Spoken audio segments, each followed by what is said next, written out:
Hello. ହଁ କହ। ସତେ କି? ହଉ ହଉ। ତୁ କେତେବେଳେ ବାହାରିବୁ ଯେ? କ'ଣ କହିଲୁ? ସକାଳ 9ଟାରେ? ନାଇଁ ନାଇଁ ହବନି।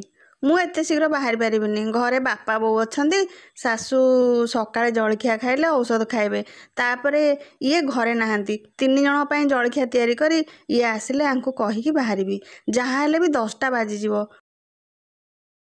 ହଉ ଭଲ କଥା। ତୁ ଅପେକ୍ଷା କରିବୁ ଯଦି ମିଶିକି ଯିବା।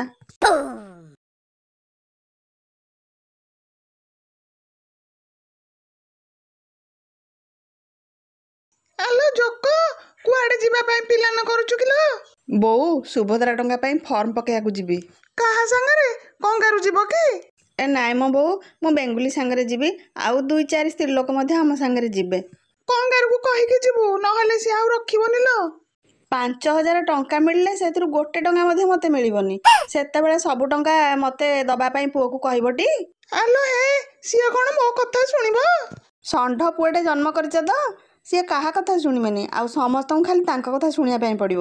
ହଉ ହଉ, ଶୁଭ କାମରେ ବାହାରିଛୁ, ମୁଣ୍ଡ ଖରାପ ନ କରିକି ଠାକୁରଙ୍କୁ ମୁଣ୍ଡିଆ ମାରିକି ଯା। ମୁଁ କ'ଣ ଶୁଣୁଥିଲି, ଯେଉଁମାନେ ସୁଭଦ୍ରା ଟଙ୍କା ପାଇଁ ଆବେଦନ କରିଛନ୍ତି ସେମାନଙ୍କ ଭିତରୁ କେତେ ଲୋକଙ୍କର ଆସିନି ଲୋ ବୋଉ? କ'ଣ ଅସୁବିଧା ହେଇଥିବ ବୋଧେ? ତାପରେ 5 ବର୍ଷରେ 50,000। ଏତେ ଧୈର୍ଯ୍ୟ ରହିଲେ ତ। ତାର ଏମିତି କାହିଁକି କରିଛନ୍ତି ଜାଣିଛୁ? କାହିଁକି କି ବୋଉ? ଆଲୋ, ପୁରା 5 ବର୍ଷ ଭୋଟର ତାଙ୍କ ପାଖରେ ରହିବାର ଇଏ ଯୋଜନା ଲୋ। ପୁଣି 5 ବର୍ଷ ଆଉ ଥରେ ଶାସନକୁ ଆସିବା ପାଇଁ ଏଇ ବ୍ୟବସ୍ଥା।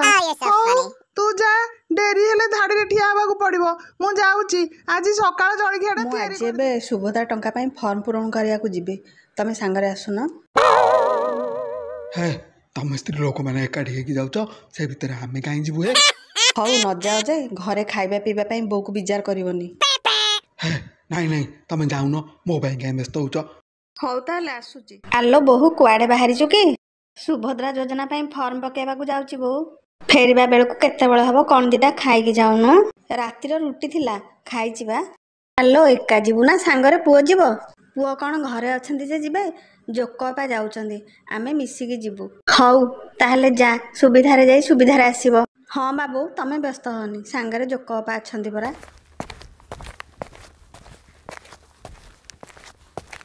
ଆସରେ ଆସ, ପୁଅ ତମ ପାଇଁ ଓସ୍ତପତ୍ର ଆଣିକି ରଖିଛି, ଖାଇବ। ଆସ। ଆଲୋ ହେ ବୋଉ, ସୁଭଦ୍ରା ଟଙ୍କା ମିଳିବ କିଲୋ? ଜୋକ ଯାଉଛି। ହଁ ରେ ପୁଅ, ସୁଭଦ୍ରା ଟଙ୍କା ମିଳିବ। ଆଲୋ, 5,000 ପ୍ରଥମ କିସ୍ତିରେ ମିଳିବ ପରା? ହଁ, କହୁଛନ୍ତି ତ। ମିଳିଲେ ସେଥିରୁ ମତେ କେତେ ମିଳିବ? ସେ ଟଙ୍କାରେ ତୋର କି ଅଧିକାର ଅଛି? ଆଲୋ ବୋଉ, ସ୍ୱାମୀ ଟଙ୍କାରେ ଯଦି ସ୍ତ୍ରୀର ଅଧିକାର ଅଛି, ସ୍ତ୍ରୀ ଟଙ୍କାରେ କାହିଁ ସ୍ୱାମୀର ଅଧିକାର ରହିବନି ଲୋ? ଆରେ ଯାଉନୁ, କାହିଁ ଏତେ ବିଗୁଲେଇ ହଉଛୁ ବା? ଆଲୋ, ସିଏ ଦିଅନ୍ତା କି କ'ଣ? ହେଲେ ତୁ ତ ତା ପାଇଁ ଟାଣି ହଉଛୁ, ନ ଦଉ। ହେ ହେ, ଯା ବା। ପଡ଼ିଶା ଘର ବୋହୁର ମିଳିଲା ଯେ ସିଏ କ'ଣ ଅଳତା ସିନ୍ଦୁର ସବୁ କିଣିଲା, ସିନେମା ଦେଖି ଗଲା, ତା ଖର୍ଚ୍ଚ ସିଏ କଲା। ଆଉ ତତେ କାହିଁ ଜୋକ ପଇସା ଦବ? आलो न दो, अल्लाह जब देता है छप्पर फाड़ के देता है, हमको भी एक दिन मिलेगा। ମିଳିଲେ ତ ଭଲ ହବ, ଯାରେ କେତେ କହୁଛୁ? ହେ ପ୍ରଭୁ, ଆମ କାମ ଆଜି ଭଲରେ ଭଲରେ ହେଇଯାଉ। ଆଲୋ ବେଙ୍ଗ, ସଅଳ ବାହାରିବାକୁ ମୋତେ କହିଥିଲୁ, ତୋର ଏତେ ଡେରି କାହିଁକି ହେଲା? ମୁଁ ରେଡ଼ି ହେଇକି କେତେବେଳୁ ଏଇଠି ତତେ ଅପେକ୍ଷା କରିଛି। ପାମ, ଆଗରୁ ମୁଁ କିଛି ଘର କାମ କରୁନଥିଲି ବୋଲି ଝଟ ପାରା ବାହାରି ପଡ଼ୁଥିଲି। ଶାଶୁ ତ ବୁଢ଼ୀ ହେଲେଣି, ଘର କାମକୁ ଆଉ ପାରୁନାହାନ୍ତି। ତମେ ତ ଜାଣିଛ ମୁଁ ଟିକେ ମଠେଇଟା। ପାଇଟି ସାରିକି ଆସୁ ଆସୁ ଲେଟ୍ ହେଇଗଲା ଆଉ। ହଉ ହଉ, ଚାଲେ, ବିଳମ୍ବ ହେଲେ ଧାଡ଼ିରେ ଅପେକ୍ଷା କରିବାକୁ ପଡ଼ିବ ଲୋ। ହଁ ହଁ ଅପା, ଚାଲ ବେଗି ପଳେଇବା, ଚାଲ। ସାର୍ ନମସ୍କାର। ନମସ୍କାର, କାମ କ'ଣ କୁହନ୍ତୁ? ସାର୍, ସୁଭଦ୍ରା ଯୋଜନା ପାଇଁ ଆପ୍ଲାଏ କରିବାକୁ ଆସିଛି। କିଏ ଆପଣ? ସାର୍, ସୁଭଦ୍ରା ଯୋଜନା ପାଇଁ କ'ଣ ମୁଁ ଆପ୍ଲାଏ କରିପାରିବିନି? ହଁ ହଁ, କରିପାରିବ ଯେ ଯେତେବେଳେ ବଳଭଦ୍ର ଯୋଜନା ବାହାରିବ ସେତେବେଳେ ତମେ ଆସିବ। ସୁଭଦ୍ରା ଯୋଜନା ପାଇଁ ଫର୍ମରେ ତମ ସ୍ତ୍ରୀଙ୍କର ଦସ୍ତଖତ ଓହୋ, ରହିବ। ଏମିତି କଥା। ହେଲେ ସାର୍, ମୋର ଗୋଟେ କଥା ବୁଝିବାର ଥିଲା। ଆରେ ବାବୁ, ତମେ ପଛକୁ ରୁହ, ସିଏ ଆଗକୁ ଆସନ୍ତୁ, ତାଙ୍କ କଥା ବୁଝି ସାରେ ତାପରେ ତମର ଯାହା ବୁଝିବା କଥା ବୁଝିବ। ସାର୍, ମୋର ବି ସୁଭଦ୍ରା ଯୋଜନା କଥା ବୁଝିବାର ଥିଲା। ଓ ବାବୁ, ତମେ ପଛକୁ ଯାଅ, ସେମାନଙ୍କୁ ଆଗକୁ ଛାଡ଼। କ'ଣ ହେଲା? ଆମେ ଆଗେ ଆସିଛୁ, ଆମେ ପଛକୁ ଯିବୁ, ସେମାନେ ଆଗରେ ଠିଆ ହେବେ? ହେ, ସମୟ ନଷ୍ଟ କରନି, ଯାଅ। ସାର୍, ଆପଣଙ୍କର ଏ ବ୍ୟବହାର ପାଇଁ ମୁଁ ମିଡ଼ିଆ ବାଲାଙ୍କୁ ଡାକିବି। ଆରେ ଡାକୁନ, ଏ ଅଫିସ ସ୍ତ୍ରୀ ଲୋକମାନଙ୍କ ପାଇଁ ଖୋଲା ହେଇଛି। ଆଉ ହେଇଟି ସେମାନେ ବି ଆସିଲେଣି। ହଉ ସାର୍ ତାହେଲେ ଆମେ ଜଗୁଛୁ ଆପଣଙ୍କ କାମ ସରିଲେ କଥା ହେବା। ଅପା ଆଜି ଏତେ ଭିଡ଼ କ'ଣ ଏଠି? ହଁ ଲୋ ବହୁତ ଭିଡ଼। ହଉ ଚାଲ ଚାଲ ଆମେ ବେଗି କାମ ସାରିକି ପଳେଇବା। ବସନ୍ତୁ ମ୍ୟାଡ଼ାମ୍। ସାର୍ ଆମେ ସୁଭଦ୍ରା ଯୋଜନା ପାଇଁ ଫର୍ମ ପକାଇବାକୁ ଆସିଛୁ। ପକାଅ। କୋଉଠି ସାର୍? ମୋ ମୁଣ୍ଡରେ। ଆପଣଙ୍କ ମୁଣ୍ଡରେ ମାନେ? ଆଉ ସିଏ ସେମିତି ପ୍ରଶ୍ନ ପଚାରୁଛନ୍ତି। ଆମେ ତ ଜାଣିନୁ ବୋଲି ଏଠିକି ଆସିଛୁ। ଆଉ ଆପଣ ଏମିତି କ'ଣ ବ୍ୟବହାର କରୁଛନ୍ତି? ସ୍ତ୍ରୀ ଲୋକମାନଙ୍କୁ ଏପଟ ସେପଟ କଥା କହିଲେ ଫଳ କ'ଣ ହବ ଜାଣିନାହାନ୍ତି ନା ଜଣେଇଦେବି? ଆରେ ନାଇଁ ନାଇଁ ମ୍ୟାଡ଼ାମ୍, ରାଗୁଛନ୍ତି କାହିଁକି? ଆଉ ଆପଣ ସେମିତି କଥା କହୁଛନ୍ତି? ବେଙ୍ଗ ରାଗ ନା, ଟିକେ ରହୁନୁ। ତମେ ରହୁନ ଅପା, ଆଜିକାଲି ସରଳ ହେଲେ ଚଳିବନି। ଆରେ ଏଇ କାମ ପାଇଁ ସରକାର ୟାଙ୍କୁ ହଜାର ହଜାର ଟଙ୍କା ଦେଇ ଏଠି ବସେଇଛନ୍ତି। ଆଉ ଇଏ କ'ଣ କହୁଛନ୍ତି ଦେଖୁନ? ସରି ମ୍ୟାଡ଼ାମ୍, ଏବେ ଫର୍ମ ପୂରଣ କରିବା, ବସନ୍ତୁ। ଆଲୋ ବେଙ୍ଗ ତୁ ବସୁନୁ। ନାଇଁ ଅପା ତମେ ବସ, ମୁଁ ଠିଆ ହେଇଛି। ଠିକ୍ ଅଛି। ମ୍ୟାଡ଼ାମ୍ କରେଣ୍ଟ ନାହିଁ, ଆଜି ତ ହେଇପାରିବନି, କାଲିକି ଆସନ୍ତୁ।